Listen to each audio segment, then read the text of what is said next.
week's Everyday Inclusion and Belonging, where we talk about everything under the sun as it relates to diversity, equity, inclusion, belonging.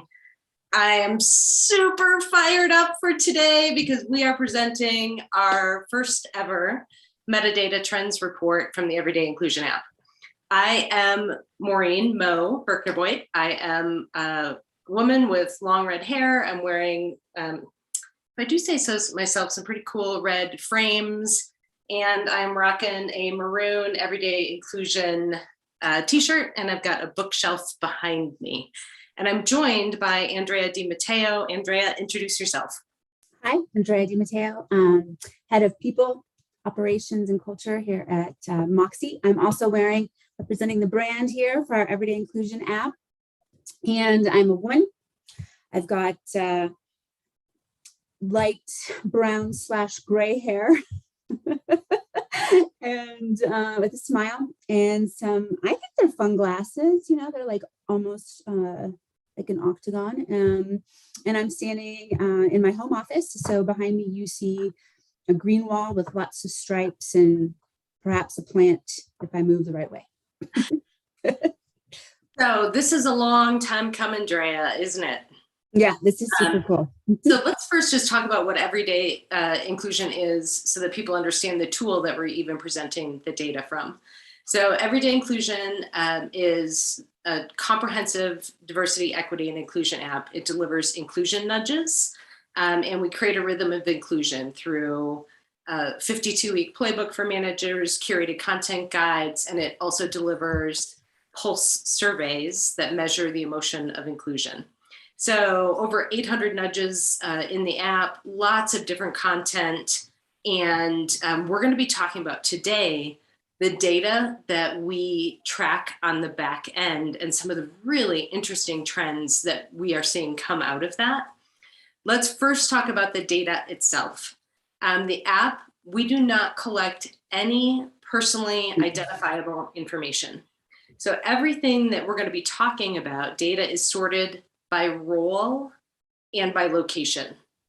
And so aggregate anonymous, as far as the pulse survey, there have to be at least 5 people who have answered before a result will show up to preserve anonymity. And it was important to us on the data side of things that we weren't tracking data like, did somebody get something right or wrong?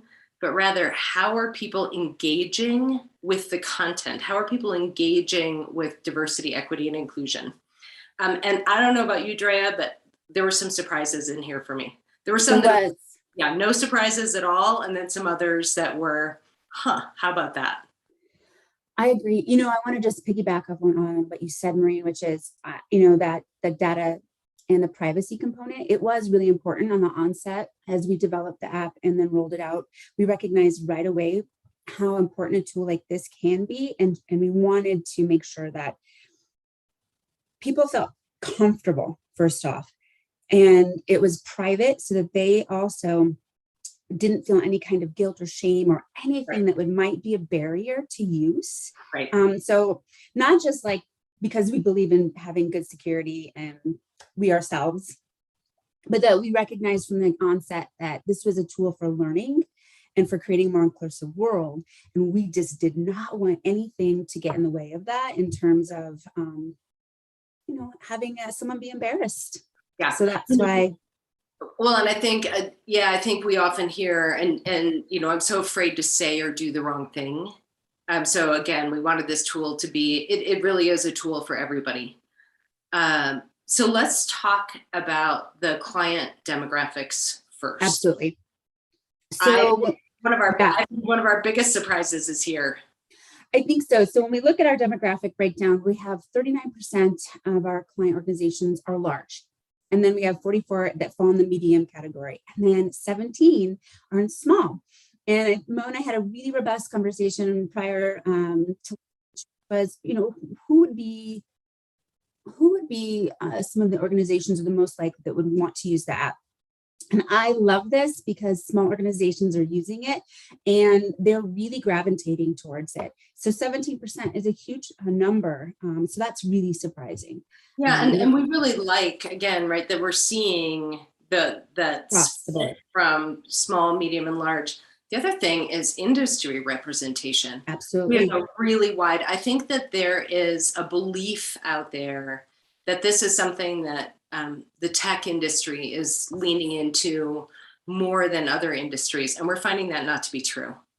No, we actually have a great representation across all sectors and industries. You know, we have healthcare, we have like professional services, government, technology, absolutely, food and beverage. Mo and I come from a very strong manufacturing background, and so Manufacturing, manufacturing is represented, life sciences, financial services, construction.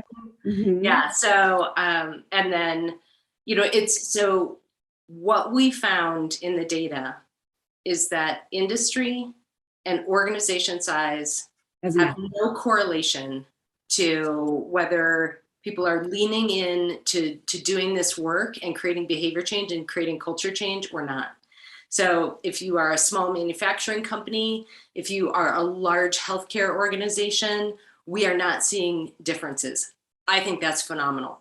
Yeah, in fact, that's what I think blows me away in so many ways, right? That when we work with all of these different clients and our partners, I'm seeing common themes across the board from every single one of them. Everyone's dealing with the same issues and experiencing a lot of the same wins. So I think that to me is a huge bonus and super insightful, because I think as a practitioner, you can really lean in across industries and across org sizes to your peers and to seek others out, because everyone's experiencing the similar, we're all in the same boat. Yeah. I think what is interesting too is that, you know, we're in the middle of the Great Resignation. And when you look at the data about what people are looking for in an organization, they're looking for an organization who's doing this work. And so I think that's something too that, you know, we've always said that this is an easy way to demonstrate commitment, right? Here's a benefit. One of the best practices that we've seen companies use is having this as a part of their new employee orientation.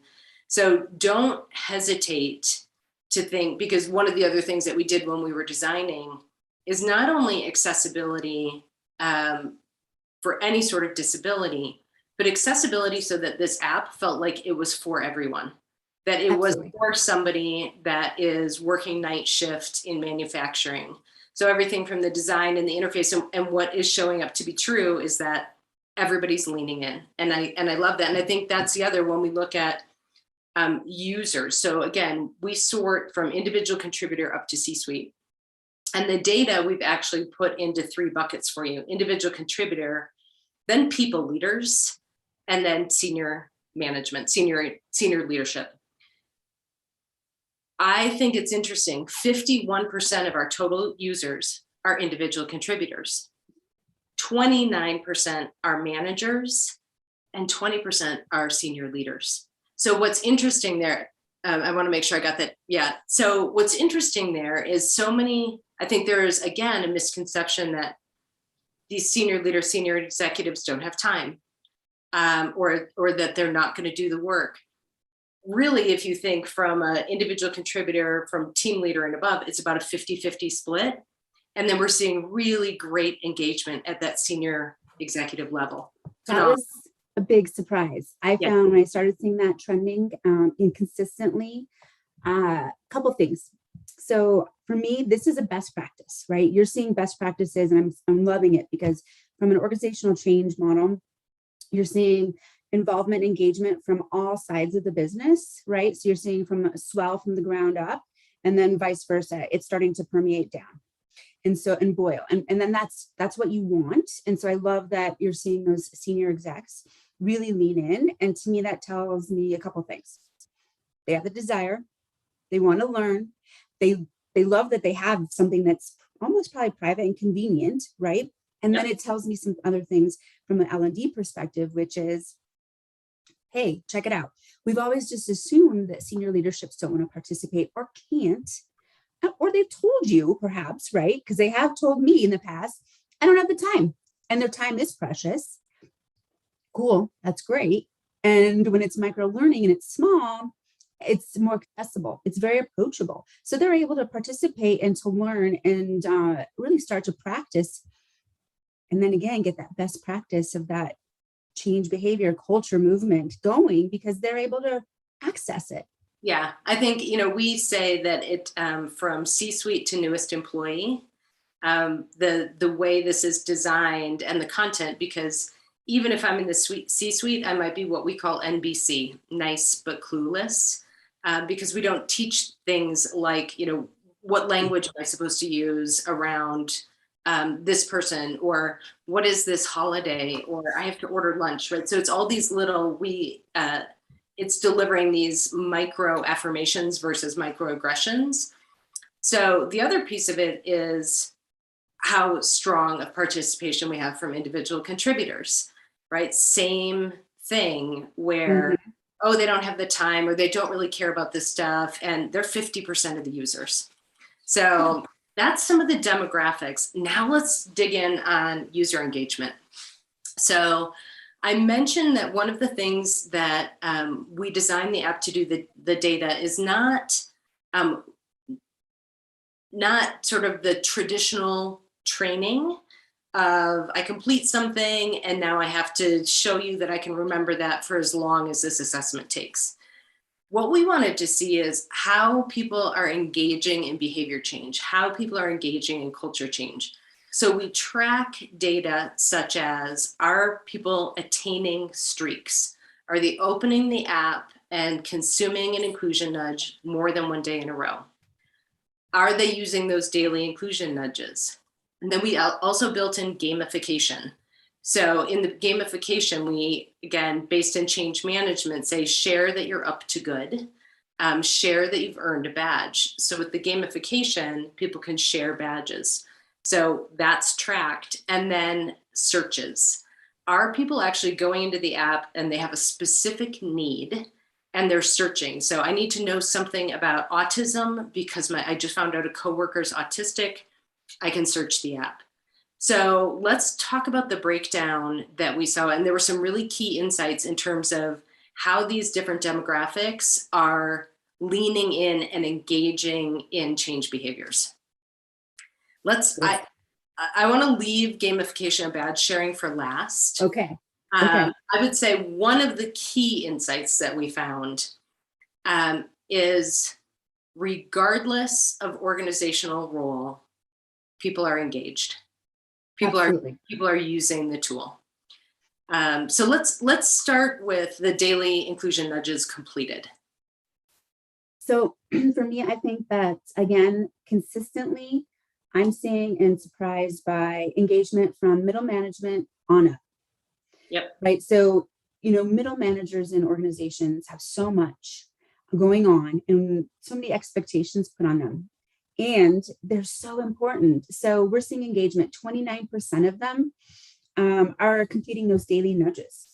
And then, we have 22 of our C-suite and executives participating in these daily nudges. So for me, that tells me those middle managers create those cultures of inclusion. And we call it a 10X factor because depending on their size of their team, they're creating, think more like tsunami, I like ripples. Either way, they're having such huge impact on a daily engagement level. Yeah, we know typically, and I always cite Katie Tynan with Forrester Research on this. When your people leaders are doing things, they're impacting 80% of your organization. So that's why we designed some of this around, right, so those team leaders having the 52 plays. But we're seeing, again, it's about a 50-50 split, individual contributor, team leader and above, consumption of these daily tips. Phenomenal. I think the other then is, let's talk about streaks. So not just I've come in and I have completed a daily nudge, but I'm using it more than one day in a row. Mm-hmm. And I like streaks a lot for a couple of reasons. There's several ways to use the app that we have, right? So maybe you're just getting those nudges, which is fabulous. That's great because sometimes that's what you want, right? You just need this little bit. It's spoon-fed to you on purpose. It's really layered. So you get into more complex concepts as you go along. But Mo already talked about it. Hey, I have somebody joining my team. I don't know what this means, or I'm in a team meeting. They're saying words I've never heard before. So a streak is achieved when someone goes into the app. Maybe they're not getting their nudge, but they're exploring other content. Right. We've seen a lot of that, and we'll highlight here in a few Yes. moments. And one of the fun things that we have heard is how many people, so there's a little notification that pops up. You can set in the app when you want a daily tip notification to come.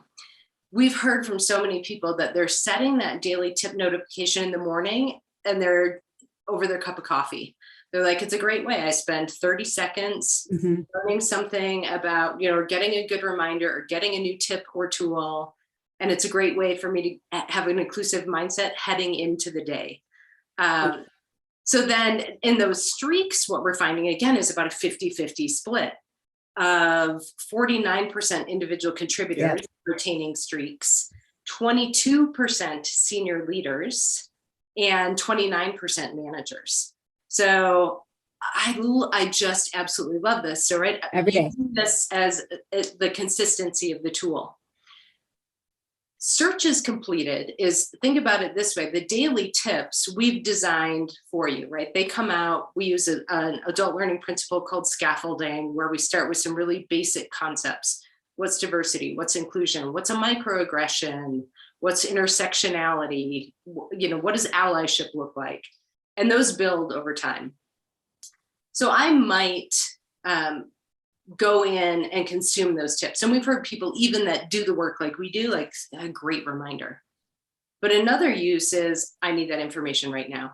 So I'm going to go in and I'm going to search the app. And I'm going to search the app because I have a very specific need. I'm heading into, maybe I need to, we're about to make a decision. And I want to make sure that we're making that decision in an inclusive way. Or it's the start of a month and I need to understand what some of the holidays for this month are and observances for this month. So I can go and I can specifically search the app for that.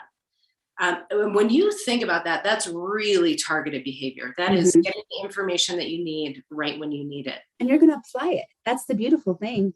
Yeah. They're searching for something they want to apply right away. And one of the best practices that we've mentioned a couple times, the 52 plays for managers. We've designed some of these tips and nudges so that it can be in a daily huddle, right? Or a weekly team meeting. So we use it in the Moxie team where we'll say, okay, let's search the app. Y'all, what's a term or what's something that you are curious about? We'll search the app and then have a quick 5 to 7 minute conversation and then go on about, the rest of the meeting. At the end of the year, what that means is we've spent 4 to 6 hours as a team learning about what's important to us as a team around DEI. So the search, when we share this data, think about when we're talking about how managers in particular are using search, they're using that to create microcultures on their team, microcultures of inclusion. As an individual contributor, I might be going in because I just met somebody, right? I need somebody. And then same thing with senior leader. What's that content that I need right now, whether that's for my team or for me as an individual? So what we found with searches completed is a really even split. So 37% individual contributors are using that search functionality, 26% managers, and 37% senior leaders. So I want to layer the data of daily nudges and search with senior leaders. So senior leaders are making up 22% of the daily nudges completed, 37% of the search. So senior leaders are really going in and using that for the specific. I need this information right now. Okay, so this one is my favorite, and that is about the gamification and badges shared. This was one of our surprises. So you do the great reveal, Drea. I know. So on this, in the games, in terms of gamification, we're seeing 38% of those senior leaders leading with sharing their badges. So in terms of, saying and sharing with their teams, hey, look what I'm doing. I'm earning a badge. I'm completing something that's inclusive. I'm learning some new material. They're sharing out 38%. Now, look Now, at, stop the presses. We would not have expected that. no, And I thought for sure individual contributors. that it would be all individual contributors. Yes, absolutely. What we did, and we actually didn't create these until partway through this year, were some guided onboarding videos for leaders and managers where we talked about how to visibly demonstrate your commitment to diversity, equity, and inclusion, and how easy badge sharing was to do that, right? To model the way.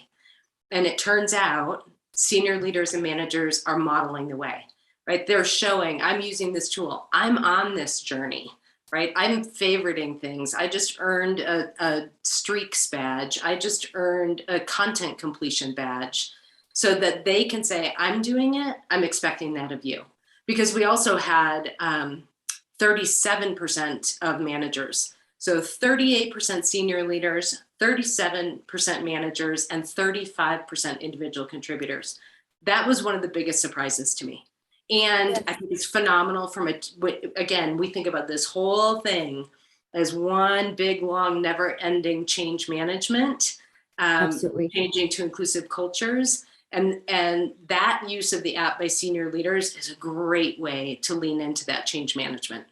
Oh my gosh, you're getting so much good there. And in terms of when you layer it all together, you're seeing the bigger picture, which is, again, reinforcing these folks, these individuals, these roles, they have the desire. They want to do good. Yes. They want to apply these skills. They want to understand more. They just needed it in a way that was digestible for them. Yep. So Yeah. I love seeing it. We say helping people make the shift from nice but clueless to nice and inclusive. And Okay. they recognize there's opportunity. So now let's talk about pulse survey data. So we included in the app an optional functionality for pulse surveys. I would say, you know what we didn't, we should track in the data. I know we have it. I think about 75% of the organizations that are using the app are also using the pulse surveys. And we really recommend everyone. Yeah, we recommend that, and almost all of them are also doing engagement surveys. So engagement and inclusion are different. And this is what we call our people-powered predictive data, right? Where you're able to, the app, here, I have visual aids. I feel like a primary school teacher. So the app actually measures the emotion of inclusion. So there are 4 key questions. I believe I make the people on my team feel like they are included and like they belong. And I select an emoji. I feel like I'm included and belong on my team. My manager makes me feel like I'm included and belong. And I feel like I'm included and belong at, in our case, it would be Moxie. So again, emoji-based 4 quick questions. And the people that you can also create 5 custom questions that we recommend are around demographic data. And we have a very specific way we want you to think about asking that demographic data. So those are the questions. It's emoji-based, measuring the emotion of inclusion. Remember, this is delivered right through the app. Doing the pulse survey takes a minute, maybe 2. Yeah. So this is where there were some, I would say, not big surprises and great reminders. Mm-hmm. So feelings of exclusion are highest in 2 areas. Andrea, you want to share? Yeah, so some of these biggest areas are within teams. So, again, that impact of that team, that interaction on a daily basis, right? How much you either feel included or excluded and like you belong. And then with their personal reports. So with a manager, and what Mo and I are seeing is that it's your manager and managers, right? So on these bigger tiers, and that's not surprising, and it is at the same time. So even if I am a middle manager, right, my feelings of exclusion are still coming from the person I report to. Yeah. So that goes back to cultures are created in these microcultures. And we talk about diversity and equity are really taken care of at the leadership and systems level. Who are we hiring? What are we paying them? How are we promoting? Inclusion and belonging is literally all of us all day long. And so it stands to reason then that feelings of exclusion are happening on my team, and they're happening with the person that I report to. And interestingly, that managers are feeling the same levels of exclusion from their manager as individual contributors are. Yeah. So executive leaders, guess what? You are the ones that never feel excluded. Right? There is no surprise there. Executives rarely feel excluded. And so thinking about those microcultures and understanding, particularly when we talk about the impact of people leaders, what are you doing to make sure your direct reports, your managers, your senior managers are made to feel like they are included and belong on your team, that you are making them? Because when you lose one of them, the impact of them walking out of the organization is enormous. And then it's saying, how are you creating, what tools are you giving to your people leaders to make sure that they are creating environments where their teams feel like they're included and belong? I love these pulse surveys for a couple reasons. And I just want to highlight, engagement surveys are fabulous. They're great, but typically they're just once a year, maybe every other year. So you can't wait that long. Why would you want to? The other component of that is great engagement, but we've really seen studies coming out more and more that inclusion is a precursor to engagement. And especially within the last 2 years, and I laugh because it feels like an eternity, with this great resignation and the amount of recalibration people are doing in terms of where they want to work, who they want to work with, how they feel included is so important. And it's coupled with already the studies previously that people leave managers. And I think, what this is also proving is people don't just leave managers, they leave team environments. They're toxic, they're not inclusive. Because the manager is allowing that. Right. And so that's what our data is really showing here. It's we think it's just the manager, but it's that team environment. Well, and the pulse survey allows you to get these insights. We recommend quarterly, but at a minimum, you could be doing them twice a year. And think how impactful that is if you're starting to see that, if you're in DEI, HR, L&D, and, Marina and I wearing all these hats that I think, I need to be working on some different leadership development skills and tools to help these folks, to help my organization. Well, and I think it's also, we need to equip people with the tools to be inclusive. So absolutely. I think if you're giving people just the standard L&D, it does not get to the micro affirmations, how to interrupt those microaggressions. The other thing I think that's interesting about this data, and this one was not surprising to me, if you remember the very first question that's asked is, I believe I make the people I work with feel like they are included and belong. We have great belief in ourselves, according to this data. So people believe they make their coworkers feel included and like they belong more than they themselves feel like they are included and belong.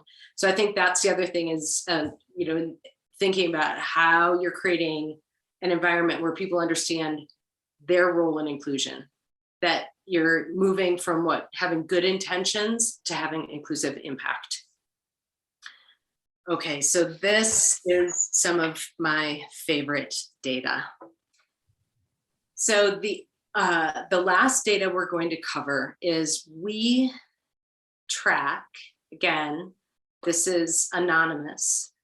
What people are searching for in the app and what areas of content they are accessing.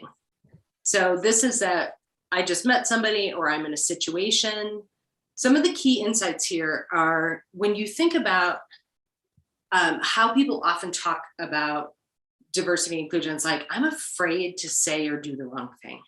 Like that, you hear that again and again, people walking around on eggshells, afraid to say or do the wrong thing. People are searching for and accessing content that answers those questions for them. What do I say? How do I say it? How do I do things? Really, really practical. So let's talk first about top search terms. And here's the other key insight. So these are really data informed insights. And if you think about how often you have to guess about programming, you have to guess about, we think that we need to bring in a speaker on this. We think we need to give people resources and tools to handle this kind of situation. The data here is showing that there is a much broader need for resources, tools, information beyond race and gender, much broader. And then when I'm talking about gender, I'm talking about in particular women's programming. And those two areas have been a primary focus for so many DEI strategies. So here are our top search terms. Gender and gender neutral pronouns. That is not surprising to me. Doing this work, people are trying to wrap their heads around gender identity, gender neutral pronouns. What's the difference between gender and sex? Yep. So that was the top search terms: gender neutral pronouns, gender. The second was allyship and ally, and I love that. Right? People are really searching for how can I show up for other people? Right? What are those allyship behaviors? The third, unconscious bias. So although people that are doing the work understand that it can't end there, people are still really wanting to understand what is unconscious bias. Our approach in everything we do, not just unconscious bias, is for people to understand not just what it is, but what you do about it. Right? So they're finding out what unconscious bias is, but then how to interrupt it. The fourth is inclusive idea sharing. I love that one. I do too, because if you think about, meetings where we spend so much of our time, right? How do we do that in a way? And then I want to just pause because that's so important.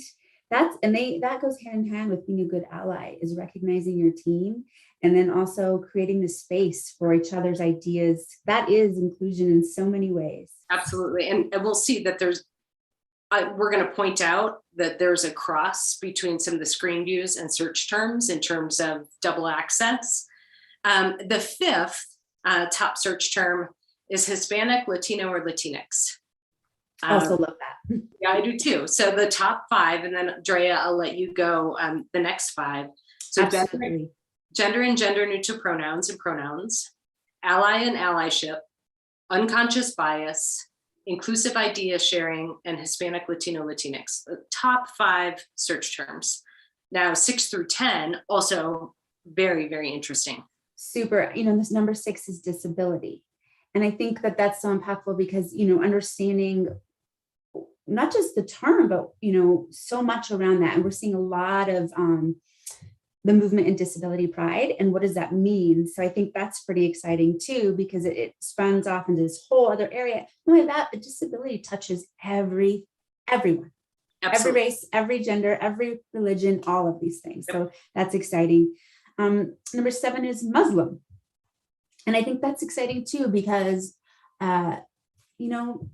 it's important to understand certain religious beliefs and then how that may show up in your workforce, in your workplace, and how you want to be inclusive. How to be inclusive. Yeah, I think so.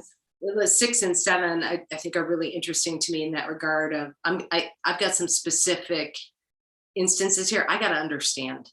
Yeah, I want to understand and I want to be more inclusive. Number 8, Black. And so I think that's great as well. Number 9, Catholic. So what is that about, right? 2 religions, right? 2 religions, 2 big religions too.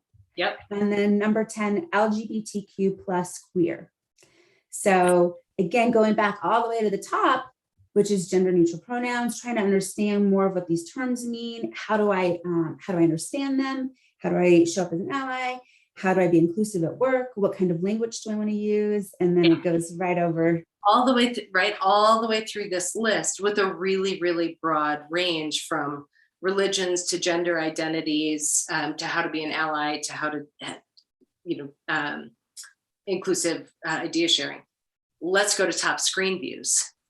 So the content in the app, there's inspirational content that we included because Fun. It's important. And there's really cool research that if you are reminded of people from underrepresented groups doing good things, it temporarily reduces your bias.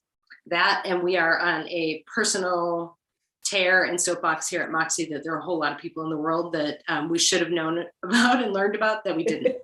And so the second area of content, kind of bucket of content, is around education. And then the third is around action. So when people were looking at content in the app, they were going to all three of those sections and then subsections. The first one of those was around words matter and language. So we have a section in the app, how do you talk about disability? What's a gender neutral pronoun? People first language, and just how important language is to inclusion. That was the top viewed area in the app. So people really wanting to say the right thing, right? To use inclusive language. The second one, which is super fun and incredibly practical, the calendar. So we have the most comprehensive calendar and dictionary and language guide that's out there. But just to give you an example, this year we added 41 different entries to the calendar. And I'm looking at you, Drea, because I know it's so big. I find it fascinating and I love it. And hours and hours and hours of research and work on that. And that, so when you think about the calendar, people are like, what's happening this month? What is this holiday? Is there something that I need to do with my coworker? Right? Is there a greeting? Is there something that I shouldn't do that I should do? So again, getting that information that's really pertinent to them. The third is generations at work. So we have a section in the app that is around how to interrupt generational stereotypes. You can't say that everybody in Gen X is the same. All millennials are the same. That's like saying any demographic is the same just because they're a part of that group. So we have a section in there that is, how do you interrupt, what are the common stereotypes for boomers?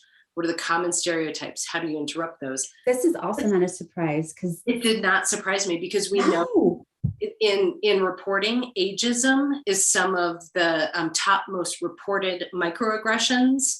And when you look at EEOC lawsuits, they're around ageism as well. So generations, number 3, we've got a match here again. If you remember, search terms were gender neutral pronouns and pronouns. 4th top screen view was gender and gender neutral pronouns. So we have a section in the app. What is gender? How are gender and sex different? How do you find out what somebody's pronouns are? What do you do if you make a mistake? 4th most viewed area of content in the app. And then number 5 is the language and dictionary guide. And that language and dictionary guide, again, in a Word document, 35 pages. Right, so people are accessing and going and finding out, what does this mean, or what word should I use? Again, just want to double down on that, which is we try very hard to make sure that we're getting the most salient point of what something represents and means in the way that is common language, right? Very approachable, common language so that anyone can read it and say, okay. Got it. Yeah. All right, Drea, take us through 6 through 10.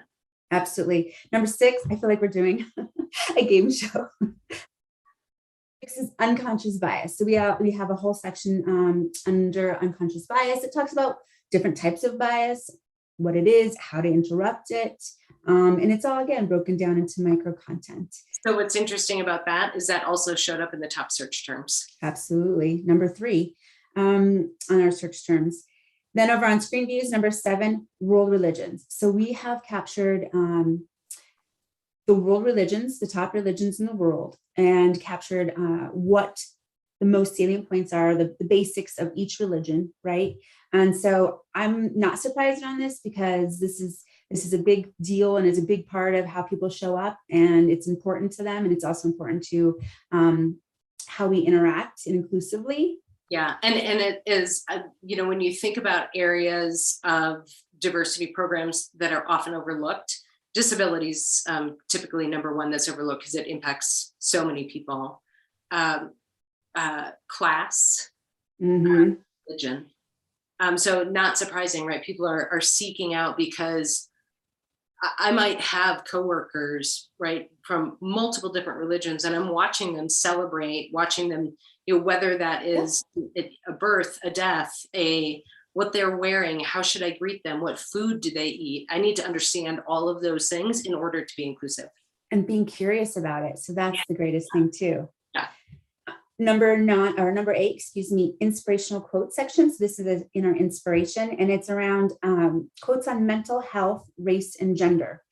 And I love this because these are, we've had feedback that people love this section because it's very positive and uplifting, and it brings a lot of insight. So these quotes center around, mental health, how people feel about mental health, people who've struggled with mental health, race, and then their gender. So, and this area continues to grow. Yeah, well, I mean, it all does. That's true.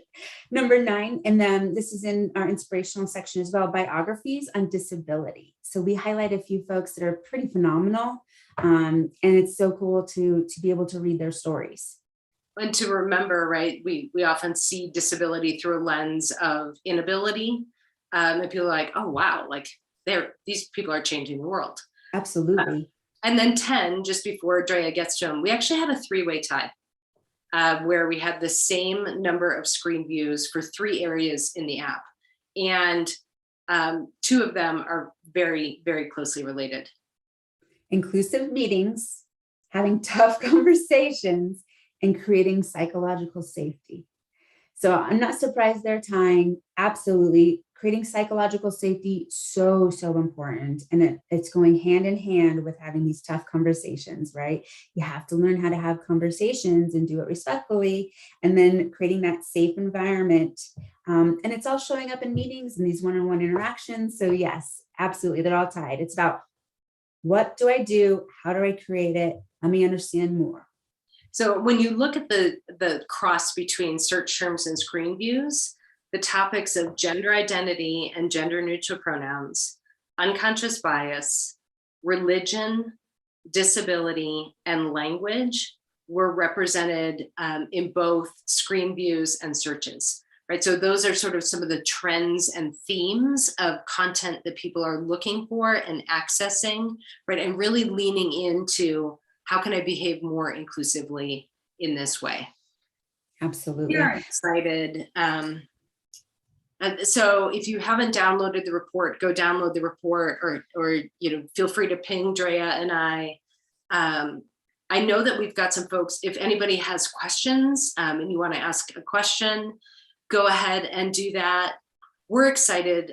Next year, we're starting to track data next month, where there is going to be the ability for companies to deliver custom DEI content through the app.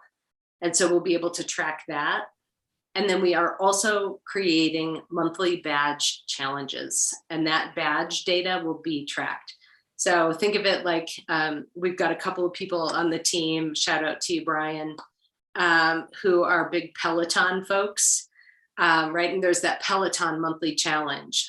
Drea always talks about her Apple Watch, right? And the challenges that she gets on the Apple Watch. Well, we will have Affinity Month badge challenges, Black History Month, Women's History Month, AAPI Heritage Month.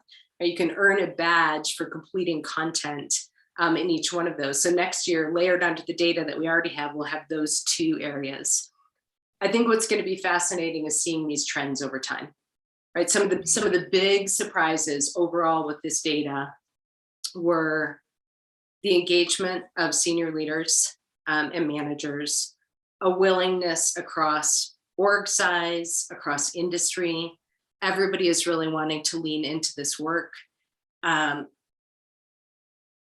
then I really, when you think about the trends from screen and search, what do I say? How do I say it? How do I do things? And really thinking about giving people resources, tools around gender identity. I don't think that one is going away anytime soon. I would say that's one where we experience people having just the most confusion, and they're really grateful in terms of the breakdown, generations, unconscious bias, religions, really expand and really think about your programming, your approach, your resources, your tools. You got to move beyond just race and gender, women's programming, because people are wanting to do the work. People are wanting to do the work. That was the big takeaway. As a client recently really said to me, wow, I'm so impressed. And this was not someone in DEI, by the way. I hadn't realized the extent that what DEI really meant was beyond race and beyond gender. Yeah. And, that alone was such a huge realization for them. So I think like that's huge. That's great. So. Right. And just this need, this desire, this want to move from nice but clueless to nice but inclusive. Mm-hmm. So thank you all for joining us, first ever, and we look forward to, again, layering this data year over year and seeing some of the meta trends over time. If you have any questions, reach out to us. I saw that somebody said they had trouble downloading the report. We'll make sure that we get that to you. The report is out on themoxieexchange.com. We'll put a link, or again, just reach out to Andrea or I. And absolutely, as we always say, get out there and do the next right thing. Bye, y'all.